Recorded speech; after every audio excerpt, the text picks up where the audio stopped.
¿Sabías que la pérdida del más del 90% del tejido adrenal es causa de la diabetes mellitus tipo 1? Te estarás preguntando, ¿qué es esto?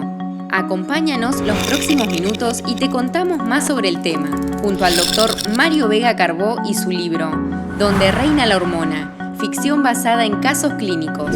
La enfermedad de Addison es la causa más común de insuficiencia suprarrenal primaria. Esta es causada por una destrucción bilateral de la corteza de la glándula suprarrenal que lleva a la deficiencia de glucocorticoides y mineralocorticoides. En las mujeres también lleva déficit de andrógenos suprarrenales. Su incidencia en la edad pediátrica es desconocida. Sin más preámbulos, déjenme contarles una breve historia. Caso clínico. Enfermedad de Addison en paciente con diabetes mellitus tipo 1. Antonio ya no miraba hacia la ventana de Manuela al pasar por su casa. Ella se había apartado de la vida social, incluso de la escolar, pero eso no significaba que lo hubiera apartado de su corazón. Claro que tuvo que hacérselo creer para que dejara de buscarla, algo que, lamentablemente, había terminado dando resultado.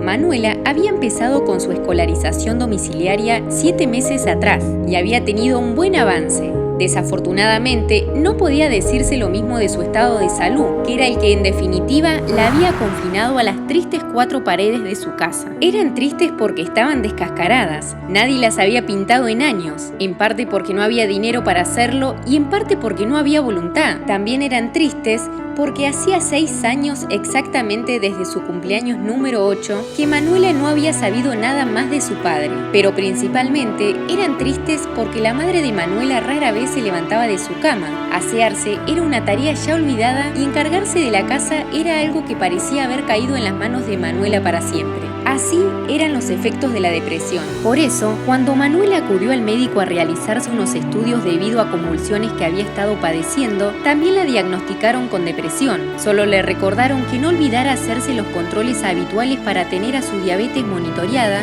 y que no dejara pasar ni un día sin aplicarse la insulina. Manuela había tenido que aprender muy joven a hacer esto por ella, ya que no había nadie más en la vuelta que se encargara de ello.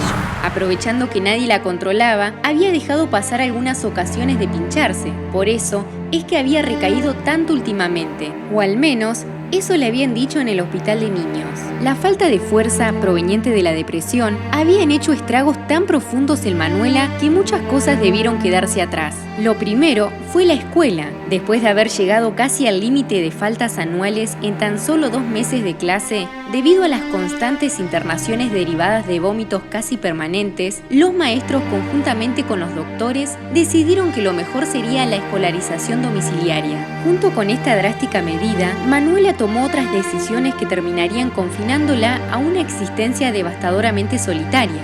Primero, fueron sus amigas. Un buen día decidió que no les abriría más la puerta y así lo hizo. Días después fue Antonio. Le había dolido en el alma decirle que ya no lo quería.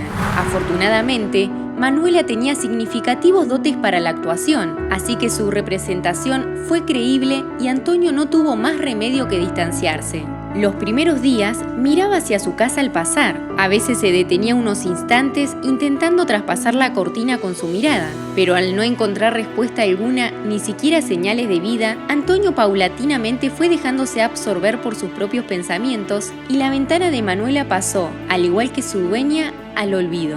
Todos los días, a la 1:15 de la tarde, Manuela se ponía detrás de la cortina para verlo pasar. Su corazón se agrietaba cada vez un poquito más al verlo, pero lo cierto es que ya no quería ver a nadie. Se sentía tan devastada que encerrarse en sí misma era lo único que le daba ese pedacito de paz que tanto necesitaba. Sin embargo, un día cuando Manuela se levantó y se dispuso a bañarse para esperar a su profesora, notó que su piel estaba más oscura. La cicatriz de su apéndice lucía casi negra, al igual que sus labios, codos, rodillas y lengua. Despertó a su madre y ambas fueron al hospital de niños, una vez más. Su doctor habitual estaba de licencia, así que el suplente estudió su historia clínica y no se conformó con un simple diagnóstico de diabetes y depresión. Sospechó que Manuela podría estar alojando una enfermedad mucho más seria. Después de realizarse los exámenes correspondientes, el médico confirmó sus sospechas. «Esta es la medicación que tienes que tomar a partir de ahora, Manuela», le dijo el joven doctor colocando una caja de hidrocortisona sobre la mesa. «Y por supuesto que no debes dejar pasar por alto la dosis diaria de insulina». «Doctor, ¿qué hubiera pasado si usted no se hubiera dado cuenta de que tenía esta enfermedad?», quiso saber Manuela. «La enfermedad de Addison, Manuela, es algo muy serio», dijo el doctor. «Poco a poco hubieras ido perdiendo tu función renal hasta llegar a un momento en el que la diálisis hubiera sido la única solución». Gracias al cielo y especialmente al médico suplente que se convirtió en el nuevo médico permanente de Manuela, nada de eso sucedió. Un año más tarde, Manuela ya estaba haciendo vida totalmente normal. Tan normal era su vida que hasta estaba celosa de la nueva novia de Antonio. Y en vez de pensar en lo triste que eran las paredes de su casa, ya estaba pensando en una estrategia para recuperarlo. En conclusión, la enfermedad de Addison se debe a un desequilibrio entre la síntesis y la liberación de hormonas adrenocorticales causadas por la destrucción bilateral de la corteza suprarrenal de origen autoinmune. La edad más frecuente de presentación es entre los 3 y 14 años, predominando entre las niñas. El diagnóstico demora debido a los síntomas vagos e inespecíficos de las etapas iniciales de la enfermedad. Los síntomas cardinales son hipoglicemia, astenia, fatiga, hiporexia, náuseas, vómitos y la hiperpigmentación de la piel, que es el signo característico de la enfermedad. En ocasiones, se observan síntomas psiquiátricos como irritabilidad, inquietud, insomnio y depresión. Hasta aquí el video de hoy. ¿Cuál fue su parte favorita? Déjenos su comentario. No olvide dejar su like al video y suscribirse a nuestro canal. Esto nos motiva a seguir compartiendo más contenido. Recuerda que puedes adquirir todos los libros del Dr. Mario Vega Carbó, especialista en endocrinología. Adquirilos mediante amazon.com. Link en la descripción. Nos encontramos en un próximo video.